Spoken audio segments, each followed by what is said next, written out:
Post پہ اپنے آپ کو پکڑوانے کی کوشش نہیں کریں گے. تو یہ اس کا گھٹیا سا طریقہ کار ہوتا ہے کہ اس میں جو لوگ پیچھے رہ جاتے ہیں یا جو لوگ تھک جاتے ہیں یا جو لوگ اپنی جان کو کھو دیتے ہیں, کوئی ان کو پیچھے اٹھاتا نہیں ہے. نہایت ہی گھٹیا طریقہ کار ہے.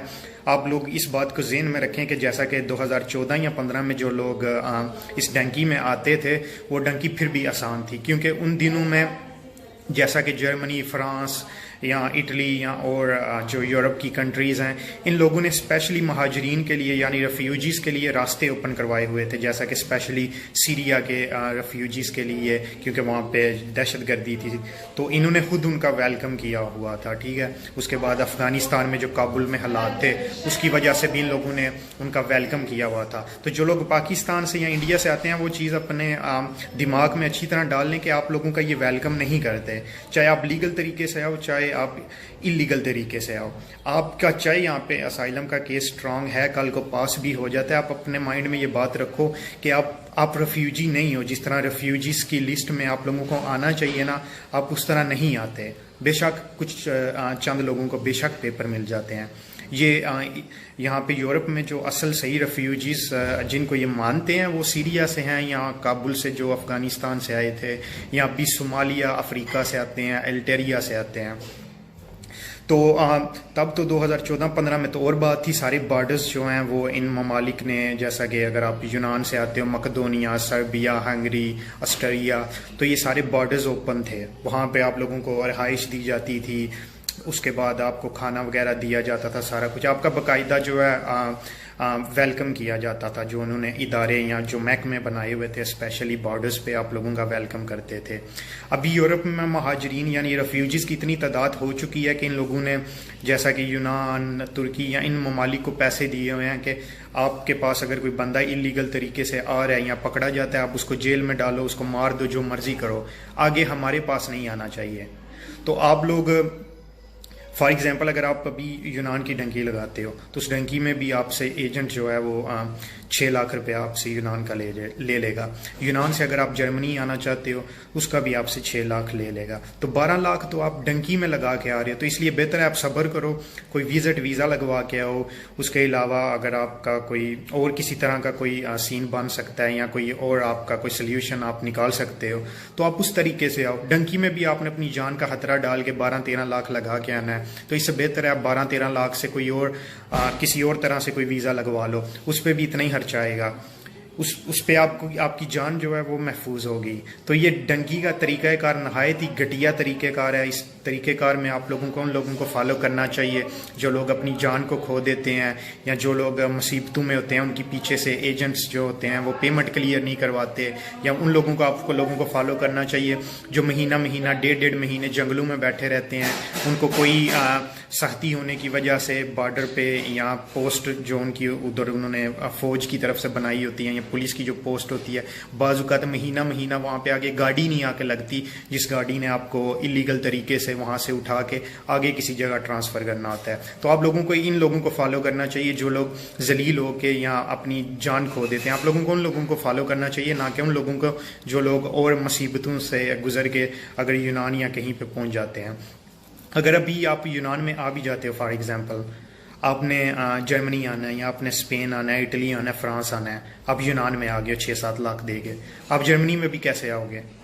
آپ مقدونیہ سے جو یہ انلیگل ڈنکی ہے وہ آپ لگا ہی نہیں سکتے. سربیا آپ نہیں پہنچو گے, ہنگری آپ نہیں پہنچو گے, اس کے علاوہ آپ آسٹریا نہیں پہنچو گے, کیونکہ یہ تو سارے بارڈرز بند ہو گئے ہیں. اگر آپ یہاں پہ آؤ گے ہنگری یا سربیا میں, ہنگری اور سربیا میں 2-3 سال سے ابھی لوگ وہاں پھنسے ہوئے ہیں, وہ نہیں آگے آپ آ رہے. تو آپ لوگ پاکستان سے, ترکی سے, یا اگر آپ یونان بیٹھے ہوئے تو آپ لوگ کیسے آؤ گے؟ اس کا طریقہ کار یہ کہ آپ کوئی ویزا لگواؤ یا آپ صحیح لیگل طریقے سے آؤ. آپ ابھی جو حالات ہیں یورپ کے, آپ اگر فار ایگزامپل اگر آپ حریت سے یونان تک پہنچ بھی گئے ہو تو آپ لوگ تو نہیں آ سکتے اگر آگے جرمنی میں یہ جو آپ لوگوں کو پاکستان میں یہ جو فلم دکھاتے ہیں یا آپ لوگوں کو جو یہ ستارے دکھاتے ہیں کہ آپ جرمنی میں بھی چلے جاؤ گے, وہاں پہ بھی ہمارے بندے ہوں گے. ساری یہ گھٹیاں باتیں ہیں, کوئی ان کے بندے نہیں ہوتے, کوئی ایسی بات نہیں ہے. ٹھیک ہے, آپ نے جو آنا ہے وہ خود آپ نے یہ مصیبتیں جھیل کے آپ نے آنا ہے. ٹھیک ہے, نہایت ہی غلط اور گھٹیا طریقہ ہے اس ڈنکی کا. ٹھیک ہے, اس ڈنکی کی وجہ سے بہت سے والدین نے اپنے بچوں کو بھی کھویا ہے, نہایت ہی گھٹیا یہ طریقہ ہے. آپ نے آنا ہے, ابھی تو ڈنکی پہ بھی آپ 12-13 لاکھ ان لوگوں کو دے کے آتے ہو, ٹھیک ہے, ایجنٹس کو. کوئی آپ کا ایجنٹ ساتھ نہیں آپ کے ہوتا. اگر آپ ایران میں آتے ہو, اگر آپ استنبول یعنی کہ اگر آپ ترکی میں آتے ہو, یونان میں آتے ہو, ٹھیک ہے, کوئی وہاں پہ ان کے بندے آپ کا ویلکم نہیں کرتے کہ آپ فلاں ایجنٹ کے بندے آؤ آپ کو اچھا سا بیڈ دیتے ہیں.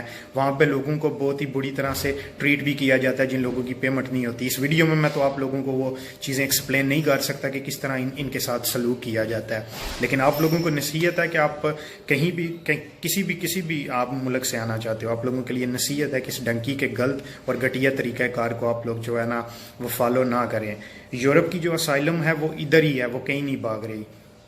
اگر آپ جرمنی میں 1 سال بعد بھی آؤ گے, یہ جو سیاسی پناہ ہے یہ یہیں رہے گی, وہ کوئی ختم نہیں کر رہے. اگر آپ 10 سال بعد آتے ہو پھر بھی یہ جو سیاسی پناہ ہے آپ کو یورپ کے ہر ملک میں ملے گی. تو آپ تھوڑا صبر کر کے کوئی اچھا سا طریقہ کار جو ہے اس کو فالو کر کے صحیح طریقے سے پہنچیں. اگر آپ سمجھتے ہیں کہ آپ کو پاکستان میں کوئی مذہب کا مسئلہ ہے یا ویسے آپ کی جان کو خطرہ ہے, تو یہ اسائلم ادھر ہی ہے, یہ کہیں بھاگ کے نہیں جا رہی. آپ آپ کسی اچھے طریقے کو جو ہے نا فالو کر کے یہاں پہ آؤ, لیگل طریقے سے آؤ, کوئی وزٹ کا ویزا لگوا کے آؤ یا کسی اور طریقے سے آؤ. اس پہ بھی آپ کا 11-12 لاکھ یا 13 لاکھ ہی خرچہ ہوگا. اگر آپ ایجنٹس کے تھرو آتے ہو, ایک تو آپ اپنی جان کو خطرے میں ڈالو گے, اس کے علاوہ آپ نے اتنی مصیبت کو جو ہے وہ فیس کر کے آنا ہے, اس کے بعد آپ کا پتہ بھی نہیں کہ آپ پہنچو گے یا نہیں پہنچو گے. تو یہ ساری فلم ہوتی ہے. ویڈیو میں تو میں آپ لوگوں کو کچھ اور جو باتیں ہیں ڈیپ وہ میں ایکسپلین نہیں کر سکتا کہ یہ ڈنکی کتنی گھٹیا ہوتی ہے, لیکن یہی نصیحت ہے. مرضی آپ لوگوں کی اپنی ہے, اگر آپ لوگ آنا چاہتے ہو تو آؤ, لیکن نصیحت یہی ہے کہ یہ ڈنکی والا طریقہ کار نہایت ہی گھٹیا طریقہ کار ہے, ٹھیک ہے. آپ لوگوں کو اگر کوئی ایجنٹ بتاتا ہے کہ یہ ایسا ہوگا ایسا ہوگا ایسا ہوگا, آپ لوگ آنے سے پہلے ان لوگوں سے ایک دفعہ بات کر لیا کریں جو لوگ پہلے سے یورپ میں بیٹھے ہوئے ہیں, یا ان لوگوں سے پوچھا کریں کہ ابھی جو یورپ میں حالات ہیں وہ کیسے ہیں, یا جو لوگ ابھی یورپ میں جو پہلے سے لوگ یورپ میں پہنچ آئے ہوئے ہیں ان سے پوچھیں کہ وہ ڈنکی میں کس طرح سے اتنی مصیبتوں کو فیس کرتے ہوئے پہنچے ہیں. صرف ڈنکی میں جو لوگ آسانی سے پہنچے ہیں وہ 2014 کے یا 15 والے پہنچے ہیں, کیونکہ تب سیریا اور افغانستان کے لیے جو ہے وہ بارڈرز اوپن کروائے گئے تھے اور وہ لوگ 100 یورو میں یہاں آرام سے پہنچے ہیں, ٹھیک ہے. کوئی ان لوگوں کا خرچہ نہیں ہوا. اگر آپ ان لوگوں سے بات کرو گے تو وہ تو لوگ آپ کو, کیونکہ وہ تو بہت آسان طریقے سے پہنچے ہیں, تو اگر آپ ان لوگوں سے بات کرو گے تو وہ تو آپ کو یہی بتائیں گے کہ ہم بہت ہی آسان طریقے سے پہنچے ہیں, یہ طریقہ ہے. آپ اس بندے سے بات کرو جو بندہ بہت ہی ضلالت سے یعنی کہ اس گھٹیے طریقہ کار سے گزر کے آیا ہے, جس بندے نے اس سفر کے دوران ڈنکی والے کے مصیبتوں کا جو ہے سامنا کیا. آپ کسی ایسے بندے سے بات کرو, اس بندے سے نہ بات کرو جو شہنشاہ طریقے سے پہنچ آیا اور آپ اس کو فالو کر کے سیدھے جو ہے وہ یورپ کے لیے نکل آئے ہو. تو آپ لوگوں کو یہ نصیحت ہے کہ اس ڈنکی کو بالکل فالو نہ کریں, کسی کی بات میں مت آئیں. آنا ہے تو لیگل طریقے سے کوئی ویزا لگوا کے آئیں, یا جو بھی آپ کا طریقہ کار ہے اچھا وہ اس کو فالو کر کے آئیں.